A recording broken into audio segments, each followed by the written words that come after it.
बिस्मिल्लाहिर्रहमानिर्रहीम। मैं हूं मलिक मोहम्मद अली। प्रोग्राम बात से बात मलिक मोहम्मद अली के साथ चीफ जस्टिस ऑफ पाकिस्तान अता मोहम्मद बंदियाल ने जाते जाते वो खड़ा कर दिया जिसमें 6 वजीर आजम साबका और साबिक सदर भी दोबारा रगड़े में आ गए और भी बहुत सारे केस खुलेंगे जो बंद हो गए थे नैब तरामीम के बाद। अब इन नैब तरामीम को वो कालदम करार दे चुके हैं। सुप्रीम कोर्ट ऑफ पाकिस्तान ने 10 में से 9 तरामीम को कालदम करार दे दिया, जबकि एक तरामीम को उसने रहने दिया है जो कि सरकारी मुलाजमीन के मुतल्लिक थी।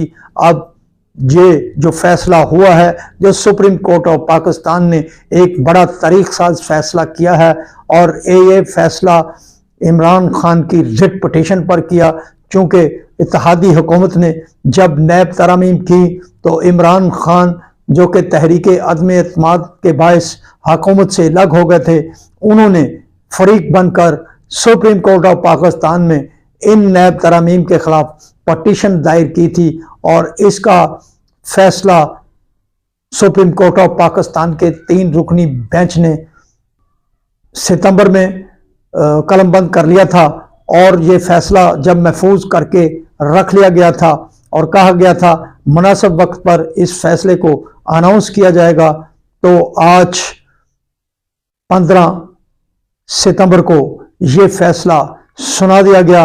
नैब तरामीम को कालदम करार दे दिया गया।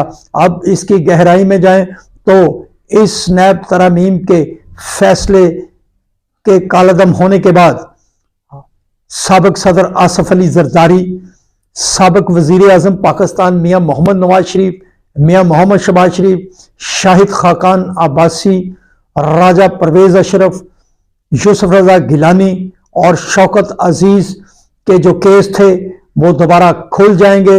इसके अलावा भी कई वज़राए आला, वफाकी वज़रा साबिक और कई ब्यूरोक्रेट्स के मुकदमात जो इन तरामीम के बाद ख़त्म हो गए थे या नैब ने वापस ले लिए थे, वो सब खुल जाएंगे।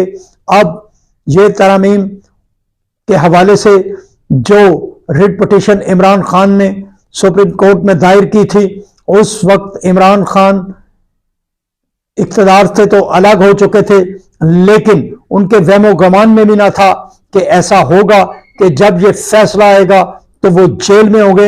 ये तो ना सिर्फ तहरीके इंसाफ के ख्वाब व ख्याल में होगा, ना ही किसी रहनुमा को इस बात का अंदाजा होगा कि जब इसका फैसला आएगा तो तहरीके इंसाफ पाकिस्तान की सियासत के ऐसे गुर्दाब में फंसी हुई होगी कि ये केस उल्टा उनके ही गले पड़ जाएगा और हमारे जो तज़िये के मुताबिक, हमारी सोच के मुताबिक अब ये तहरीके इंसाफ के गिर्द मजीद घेरे का बायस बनेगी।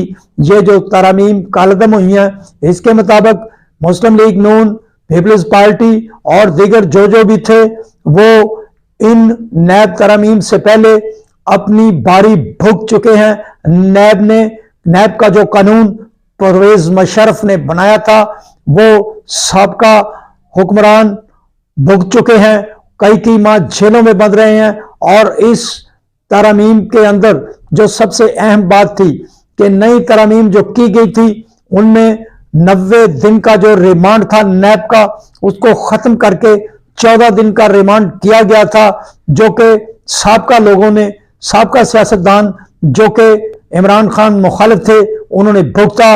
अब चूंकि इमरान खान खुद जेल में हैं, इमरान खान समेत उनके पार्टी के कई अहम रहनुमाओं के खिलाफ नैब के अंदर केसेस मौजूद हैं।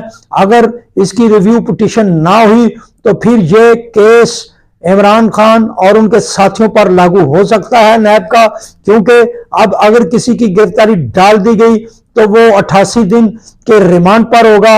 अब चूंकि जो 14 दिन की गुंजाइश थी रिमांड की, वो रिमांड तो अब उड़ गया। सुप्रीम कोर्ट ने खुद ही उसे खत्म कर दिया, कालदम करार दे दी गई ये नैब तरामीम। लेकिन अब की जो मुल्क की ताज़ा तरीन सियासी सूरत हाल है, अब इसका नुकसान जो होगा वो तहरीके इंसाफ को होगा।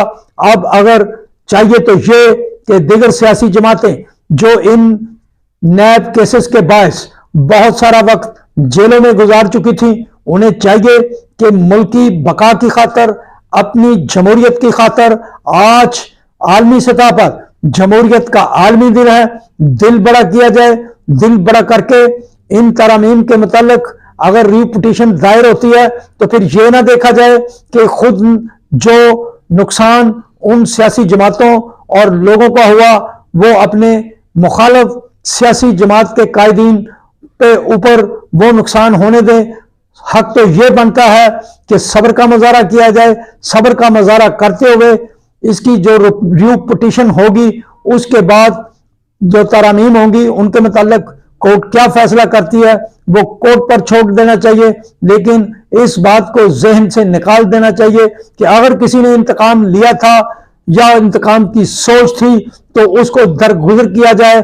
अब ये ना किया जाए कि वो भुग चुके हैं और अब इमरान की बारी है तो इमरान को रगड़ा रगा दिया जाए। चाहिए तो ये अब भी एक वक्त है इन सियासी जमातों के पास सियासी मसाके जमहूरियत का, वो दिल बड़ा करें। अब ये ना सोचें कि इसके रगड़े में इमरान आता है तो इमरान को रगड़ दें। अब ये जमातें कोशिश करें कि बाहमी मुशावरत से, बाहमी मिल बैठकर जो कोई माजी में अगर कोई गलत फैसले हुए हैं उन गलत फैसलों को दुरुस्त करने के लिए सियासतदानों का इकट्ठा होना ही जरूरी है। सलाम पाकिस्तान, सलाम ओवरसीज, अल्लाह हाफिज।